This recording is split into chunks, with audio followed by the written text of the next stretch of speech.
તો કેમ છો મિત્રો, ફરી મારા બ્લોગમાં આપનું હાર્દિક સ્વાગત છે। આજે ફરી અમારા ભાણાનો વારો છે, તો અમે સાઉથ ઇન્ડિયન થીમ રાખી છે અને બધા ફેમિલી સાથે મળીને જમવાનું છે, તો એની પણ અમે પ્રિપેરેશન કરી છે।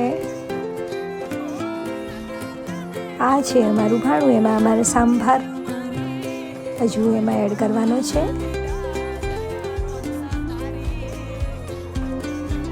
આ જોવા આવે છે કે રેડી છે કે નહીં એમ।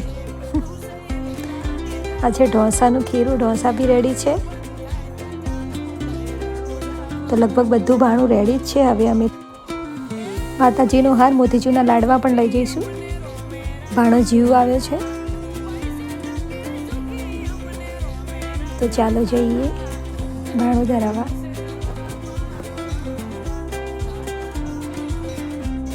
આ બંનેની આરતી ઉતારવાનો ખૂબ જ શોખ છે, જુઓ।